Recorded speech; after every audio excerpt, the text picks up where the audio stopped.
So we all know what happened in 2016, but as time has gone on, more and more stuff has come out about the Leave campaign. And it was only a matter of time, really, until especially psychological experts and um, again other types of people in of that area and field started to really look into what happened. And this is a relatively new study that came out back in February, but we missed it back then. But I think this goes to show you the level of fervor that still is prevalent in this country today. Um, and they are right. It has indeed become a new religion with people. Basically, at the moment, we are having a logistics crisis here in the UK where supermarkets literally cannot get their food to market, and farmers cannot get their produce to the market as well. And producers are having similar problems of getting products and then producing that product to get it then to market. This is causing a world of trouble where we are literally having to look at getting the army in to try and solve these problems, something that the government at the moment is currently trying to deny. But again, if you remember the talks back in the day of Operation Yellowhammer, Operation Yellowhammer was very, very specific about the fact that, yes, we would have to bring in the army if there were indeed delays like this going on. So it's only going to be a matter of time before the government has to pull the trigger on that, because they are probably desperately trying not to do that at the moment, but they will. And it will be yet again another monumental government U-turn for them. So it brings me great pleasure today, before we get into this article, to ask you to please hit that like, share, and subscribe button. And of course, down below, there is a link to my Patreon page and a one-off donation link called Buy Me a Coffee, where you can, well, buy me a coffee. And as always, thank you very much to all those people who do support me that way. And of course, now let's go to university, specifically the University of Birmingham. I hope my Birmingham accent's a bit right. So that's a bit of Liverpool now, but never mind. Right, on with this. So, the Leave campaign created a, quote, new religion to support EU withdrawal, says new study. Campaigners used quasi-religious and mythological themes to create a Brexit religion with the National Health Service at its heart, and persuading people to support Britain's withdrawal from the European Union, according to a new study. The Leave campaign's promise to, quote, take back control used the NHS as the country's holy grail that could be rescued from the malign forces that threatened Britain's unique historical place in the world. Researchers at universities of Birmingham and Warwick have published their findings in the social policy and sociology, identifying three core themes with the, quote, new religion, namely that, quote, one, and again, I highly recommend it because these are spot on from what we've been seeing. So one, British people had a, quote, unique role to play in global affairs. The sanctity of this special status was threatened by elites and migrants, and the EU referendum gave the voice to the sacred will of the people. I'm not shocked, because we've known this for years.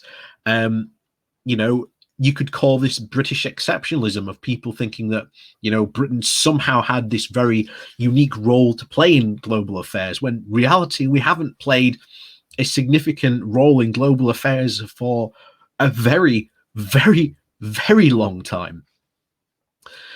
So anyway, these themes were supported by claims that EU membership was exasperating a health crisis and social care, a myth encapsulated by the so-called Brexit bus campaign, which suggested that leaving the EU would free up to 350 million a week to invest in the NHS.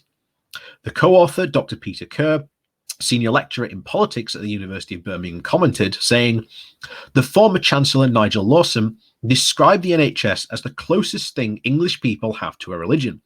Placing it at the heart of the Brexit narrative was a very shrewd political calculation. Framing the NHS as the Holy Grail to be rescued from the threat of the EU superstate and an influx of foreign migrants, symbolised by the Brexit bus, neatly cut into the variable beliefs of emotions about Britain's place in the world and its membership of the EU. Researchers have found that religious aspects of Brexit centred on the speculative theological concepts such as sovereignty and the nation used to place the blame on Britain's economic, political and social problems at the feet of the European Union. Leave campaigners simultaneously align these concepts with claims about the exceptional character of the British people, leading to appeals around the need for them to again regain their leading role in global affairs. Co-author Dr. Stephen Kettle, the Associate Professor in Politics and International Studies at the University of Warwick, said, "Such quasi-religious narratives work to heighten the intense emotional fever around Brexit that led to many of its adherents to distance themselves from the various facts about the potential future implications. This approach effectively insulated claims about Brexit from any sort of rational critique. This emotional disconnect from the expert advice, along with the willingness of true believers to accept various assertions, created the ideal conditions for the now famous NHS lie on the side of the Brexit bus to play a pivotal role in securing the victory for the Leave campaign." Researchers note that recent psychological research found very clear differences in reasoning between Leave and Remain supporters, with the former found to place far greater emphasis on appeals to emotion, nationalism, and authoritarian values, all of which align to a very religiously inspired view of the world. They found that the Brexit inspired in its believers a set of goals and desires that many on the Remain side appeared irrational and divorced from the political and economic realities. This led the public to support for Brexit remaining solid, with backing for the hardest and most potentially damaging form of all, the no-deal Brexit, increasing. It became increasingly evident that followers of Brexit were prepared to make sacrifices, potentially to Britain's future prosperity and unity between its nations, for the goal of reviving its national character, most powerfully symbolised by the revered NHS, added Dr. Kerr. Again, I am not surprised about this. It's what we knew already to be true, pretty much. So it's kind of gratifying to get this now from an academic perspective, because again, we saw this all the way back in 2016. This religious adherent nature to Brexit, which has basically stopped people, even now, even though we are having all these problems, still plug their fingers in the ears and just start, whistling Dixie, desperately in attempt trying not to hear the music. But sooner or later, like anything, reality comes knocking, and it comes knocking incredibly hard. You cannot escape reality. Sooner or later, it catches up to you. It is currently catching up very fast to this current crop in the government, and sooner or later, they will have to start fessing up, because they can't continue this lie forever. And Boris Johnson can only supply his hot air balloon with hot air for so long before he starts to run out. Even Boris is not invincible in that area. And sooner or later, calmer heads will prevail, in a sense. Like I say, at the moment, it's very obvious that the Tory party has literally been taken over by what it was essentially a far-right coup, and we'll go even a step further, that it was essentially taken over by UKIP in literally a stealth invasion.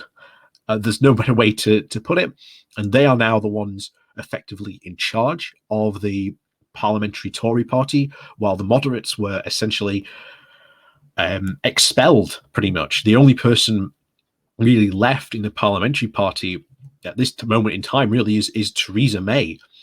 And it remains to be seen if, shall we say, these failures, when they start to pile up, you start to see these more moderate Tories start to try and have a fight back to reclaim the party, which would be very, very interesting.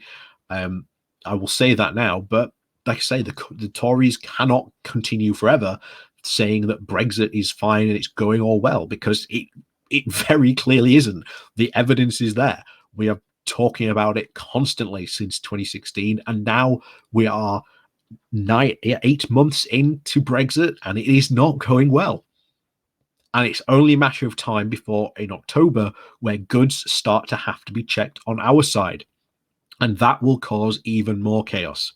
So, as always, thanks for watching. Please do remember to hit that like, share, and subscribe button on your way out. And of course, down below there are links to my Patreon page and a one-off donation link called Buy Me Coffee, where you can, well, buy me coffee. And as always, thank you very much for watching.